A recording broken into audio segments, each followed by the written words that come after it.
Sabine by Marie Joseph Charles. Published in Anthology of Love and Death, Volume 1. Copyright 2024. You're sure this is what you want? I feel myself choke as I say it. She nods. Yes, she whispers softly as her cornflower blue eyes fill with tears. This is not what I want, I say more sternly, steeling myself. I know. One of the tears escapes her eye and rolls down her right cheek. I don't want to live without you. What about our plans to retire to Greece? We were supposed to have 50 or more years from when I put that ring on your finger. I'm sorry. She looks down at her hands in her lap. 11 years together. 11. And she is choosing to end it all as if our vows had meant nothing. I focus on keeping the rage that is boiling inside me suppressed. I do not want what will likely be our last conversation to be a fight. 11 years ago, I had been a fledgling anthropology major. It was the first day of classes. I was rushing hastily across the campus with my bag bouncing against my back. It was hot out for early fall, but I felt a sudden jolt, and my belly felt like it was fire. "Oh my God," a female voice exclaimed. "Oh my God, are you okay?" My brain, lagging from lack of sleep due to anxiety about the day, suddenly kicked in to piece together what had just happened. A pretty redhead was scrambling to pick up some notebooks from the ground with one hand while holding an empty travel mug that was missing the lid in the other. I looked down at myself. My gray Nirvana band shirt was soaked through. I had collided with this girl, but how had I not seen her? Then she stood up and looked up at me. Way up. I had been 6'1" since my sophomore year of high school. I was used to being taller than people around me, but there in front of me was the shortest girl I had ever seen on campus. She was a leprechaun with sweet, round face and black plastic glasses that framed amazingly blue eyes that captivated me completely. Her long red hair was pulled up in a ponytail on top of her head with a black scrunchie, and the top of her black t-shirt was as wet as my shirt. "I am so sorry. Are you okay?" she asked again. Am I okay? I was a little dumbstruck by the question and more awestruck by her beauty. "Yeah," she said, looking at me with a quizzical expression on her face. My tea was really hot. I looked back at my wet shirt. The scalded skin underneath was tender and probably pink, but I wasn't going to let her know that. "I'll live. Are you okay? I might as well have been a steamroller running you over. I'm really sorry about that." "It's okay," she smiled. Two of her bottom teeth were just slightly crooked, and I couldn't help but find it endearing. "When you have to live in boots just to be 5 feet tall, you kind of get used to it." She indicated the black leather footwear with 1-inch heels that was partially hidden by her jeans. Come on, brain, say something." No, I just looked down at her, slack-jawed like a monkey with a jigsaw puzzle and unsure of what to say. I had never interacted very much with girls in high school, and at that moment my anxiety was in overdrive. "Are you sure you're okay?" she asked wearily. I nodded. "Yeah, I'm just not thinking clearly for some reason." She smiled that sweet, adorable smile. "Well, I better get to class. I'm sorry again." She put her hand on my arm. I think, in that moment, I knew what it felt like to stick a fork in a light socket. All of my hair stood at attention and my heart started desperately trying to break free from my ribcage. "Oh, right," I sputtered. "Maybe I'll see you around?" I trailed off. "Sabine." I felt my smile grow as I heard each syllable. I spent the rest of my day, no exaggeration, replaying our interaction in my head. There were 1,000,002 things I could have said. "Would you like to have lunch? Can I buy you another tea? Hi, my name's Nash." A few times between classes I thought I saw her, but I was a little afraid to approach her in case my brain decided I was on my own again. That evening I sat at my desk in my room while my mother made dinner downstairs. I was finding it very hard to concentrate on my schoolwork, not because Sabina was running through my head. She was, but that wasn't why. But because Consuela, my normally standoffish calico cat, kept rubbing up against me, trying to climb in my lap, and licking my shirt until it was wet again. Finally, I had to lock her out of my bedroom. After dinner, when I had showered and returned to my room, I found her curled up in the t-shirt on the floor next to the hamper. What was going on with her in that shirt? The next morning, I actually ran a comb through my hair and put on a blue checkered button-down shirt over a clean white t-shirt. I knew I was doing it on the off chance that I would run into Sabina. Not literally this time, but I was hoping she wouldn't figure that out. I took a long, hard look in the mirror. Satisfied that I looked clean without looking like I'd put in too much effort, I went downstairs to breakfast. Keenan, my older brother by a whopping 16 minutes, whistled as he sat at the table. "Who are you all dressed up for?" "No one. What are you talking about? Shut up," I said anxiously as I put 2 Pop-Tarts in the toaster and poured myself a cup of coffee. "Right," he nodded and smiled. "What's her name?" "I don't know what you're talking about." The toaster sprang and startled me so much that the lid to my mug was the only thing that saved me from my second scalding in as many days. "So jumpy. Is it because of that cute little redhead you tried to mow over yesterday?" I bit my lips together. He grinned. "You saw that?" I asked. "Dude, pretty much the whole school was out there before classes. I bet at least half of them saw it. What they probably didn't notice that I did was that you were doing that thing where you crack your knuckles over and over when you're nervous. Oh, and the look of sheer panic on your face? I'm sure she just figured you're shy. Or dumb. She's right either way," he shrugged. I stuffed my Pop-Tart in my mouth and looked at the floor in shame. Keenan and I were both tall with dark hair and brown eyes, but that was as far as our twin similarities went. He had a large nose, a schnoz, if you will, that came to a point, hearkening back to our Greek heritage, where mine was round and more button-like. Also, like our Greek ancestry, he took great pride in his physical prowess. He was at the gym 4 days a week, watched his diet carefully, and had a perpetual tan from outdoor summer activities. He was a lifeguard, quarterback, shortstop, and ran track. He was friends with everyone and had a girlfriend, though rarely the same girl for long, consistently since we had been in the 6th grade. I, on the other hand, preferred video games, listening to music, and hanging out with the same 2 friends I'd had since kindergarten, and reading. I wasn't pasty, but I was maybe a little pale. I wasn't fat, but there was just a little fleshy overlap over my belt. I hated sports, new things gave me anxiety, and I dated enough girls to count on one hand. Keenan outshined me in almost every aspect of our lives, but I'm mostly content to live in his shadow. How we were twins was a question I'd asked many times, as there were scars in the sky. Keenan clapped me on the shoulder. "Talk to her, man. Come on, we have to go to class." We got on our bikes and rode the just under 4 miles to campus.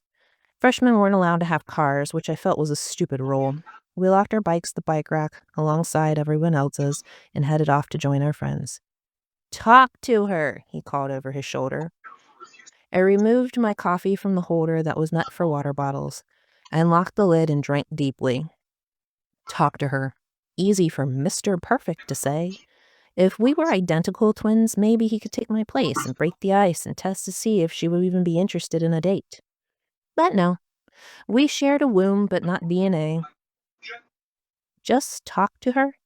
Dude, you saw my brain shut down yesterday. And then, there she was. Her hair was tied up in the same ponytail, and she wore the same slender black boots. Her blue shirt was just a few shades darker than her eyes. She was standing with a group of other girls, and they were all smiling. Why did they have to travel in flocks? It made it so hard to talk to just one of them.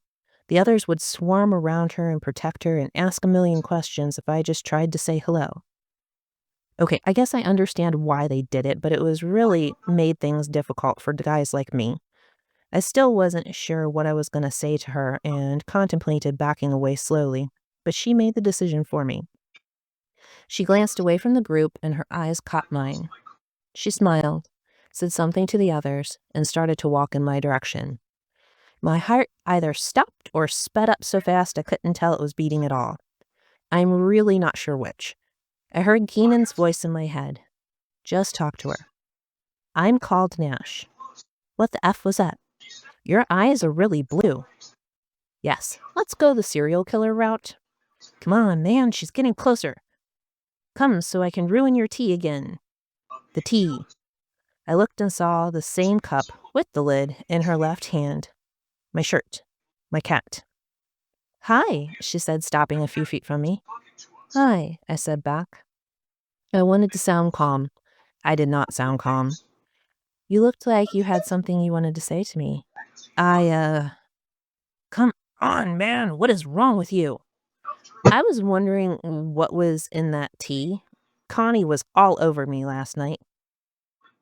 Connie? She knitted her eyebrows and took a step back. Cat, I blurted out. Consuela is my cat. I tried to rein myself in. Her face softened and she gave a little giggle. Oh, that's probably because it's catnip tea. Catnip? She pulled the lid off her mug and held it up for me to smell. Yeah, it's used for anxiety and nervousness and a few other things.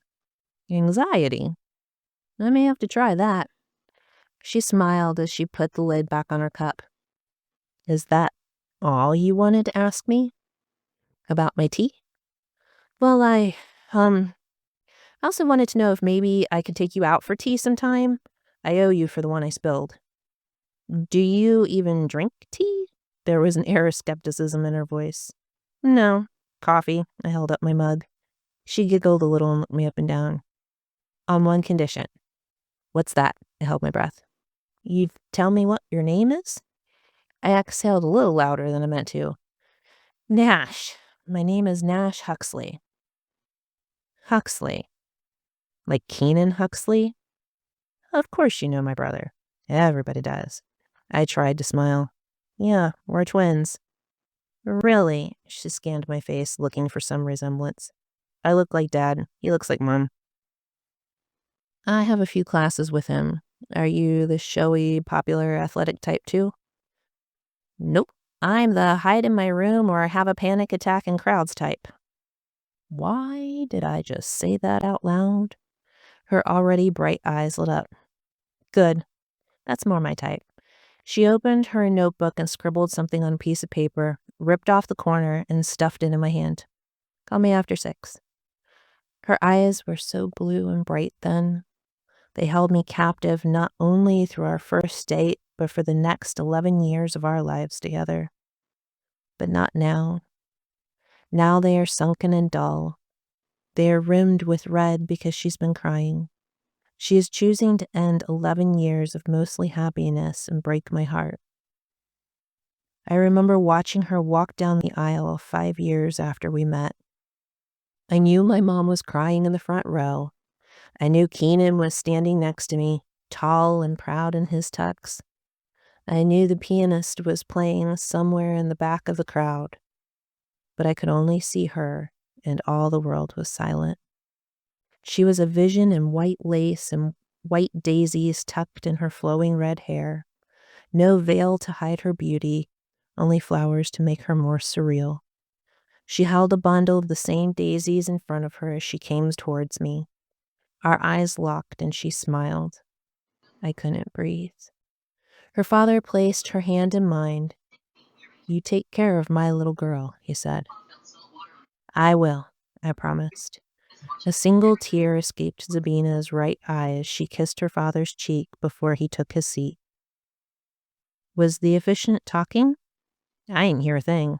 I had no idea what was going on until Keenan stuck his finger in my ear to snap me out of my trance and hand me the ring.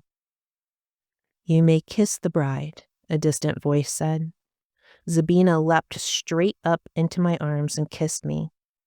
I held her close, clean off the ground with her legs hanging in midair. I didn't want to put her down. I didn't want to let her go. Of all the times we had hugged and kissed and held each other in those 5 years, none had come close to how I was feeling at that moment. Later that night, I was sitting alone at the head table. We had had our dance and danced with our parents. We had eaten our dinner and cut the cake. She had thrown the flowers, not entirely by accident, into the arms of Keenan's date. So I sat and watched the people we loved most in the world taking pictures together, drinking and celebrating. Keenan clapped me on the shoulder. "Hell of a party." "Thanks. Looks like yours is next." He gave a little intoxicated giggle. "Nah, courthouse for me. Mom couldn't handle another wedding. Did you hear her today?" He suddenly became very sober. I never have taken life too seriously. You really are a lucky guy, and I hope I have even a fraction of your happiness. Thanks, man. I put my hand on top of his. He wandered off towards his girlfriend. I spent so much of my life being Keenan's brother that I had never really thought that he really wanted for anything, least of all anything I had in my life. I looked out into the crowd and found my wife, who had had far too much champagne, drunkenly shaking her hips on the dance floor with her matron of honor. My wife. I was completely flummoxed as to how such an amazing woman had chosen to spend the rest of her life with an average Joe like me, but we had just spoken the words. To love and to cherish, in sickness and in health. We had both said those words, and I had truly meant them. But did she? Here she sits in front of me, telling me she wants to end it all with no regard how I feel. 2 years ago, she started to feel sick. We were terrified that she was pregnant. We already had a diabetic cat, but every test came back negative. I finally convinced her to go to the doctor. They sampled every body fluid they collect from her. 2 days later, her doctor made her drop everything and go to the university for emergency scans. She was irradiated, magnetized, and they used an ultrasound to collect samples with a needle that looked like it could impale her. I held her hand as long as they would let me in the same room with her. The next day, they said what in the back of our minds we already knew. Cancer. She had a grapefruit-sized something in her abdomen, and it looked aggressive. They wanted to shrink it before they tried to remove it. The combination of chemotherapy and radiation during that first 3-month series almost killed her. She was strong at first, but with each treatment, the vomiting worsened. She already had little weight to lose, but she became frail, and I could pick her up easily with one arm like a child. I tried to remain optimistic. I tried not to let her see how broken I felt. I wanted to make her better and watch her enjoy her favorite foods again. But I couldn't fix this. When she had the mass removed, my mom, her parents, and Keenan all sat in the hospital in virtual silence for what felt like the entire day. The longer it took, the more hollow I felt. I couldn't eat, but my mom got me to sip a sports drink. At long last, they told us that she was in recovery. They had taken her spleen and part of her liver, but they were not optimistic. She had a very long road ahead of her. I could not be strong anymore. I crumpled and cried. Keenan held me tightly as I sobbed. Months of pent-up sadness and pain poured out of me. For more than a year, she fought her body. Our lives became a labyrinth of appointments and schedules. She worked until she couldn't anymore. Her parents helped her to doctor visits, blood sampling, and treatments while I had to work. In the evenings, she would lay in my arms as long as she could, but every night I saw a little more of the light in her eyes fade. After her last scan, they finally told her there was little else they could do. It was aggressive and not responding to anything they tried. They could keep doing periodic chemo to keep it from growing as fast and try to manage the pain, but they couldn't stop it. There were experimental treatments that were showing promise at a facility several states away, but we'd have to move, and experimental meant expensive. She said no. She said no to all of it. She was done fighting. So here she sits in front of me. She is telling me it's over and that she's done. What about the life we were supposed to have together? I ask, kneeling in front of her chair. We are 30. You have plenty of life to look forward to, but I'd rather my life end while there's still some of me left. I don't want to rot away in a bed while you stand at my side waiting for me to die. I look at her hairless head and lashless eyes. I nod. I know she wants the pain to end, but what about my pain? I don't want to be selfish, but I can't help it. Till death do us part is all I can think to say. Till death do us part. She takes my hands in hers, and I lean my head towards her. I love you, she whispers. I start to cry. I love you. I gasp before the next sob. I stay that way, weeping into her leg as she strokes my hair. I pull myself together enough to look up at the bag of fluids that has been keeping her alive since she hasn't been able to consistently digest anything. I move to look her in the eye and see a piece that wasn't there before. This is what she wants, what she needs, and I had promised to take care of her. We kiss as deeply as we dare in her condition, and I slid 10 little syringes full of insulin into her hand. Go, she whispers. I see her look at the port in the IV line from the corner of my eye as I retreat. I close the door behind me. I stand leaning against it for a few moments before I hear a little vocal sound escape her, followed by sounds of her feet kicking against the floor and the chair groaning and creaking. I know it doesn't last long, but it feels like she is seizing forever. Then all is silence. I breathe again. Goodbye, Sabine. Thank you for listening, and I hope you enjoyed.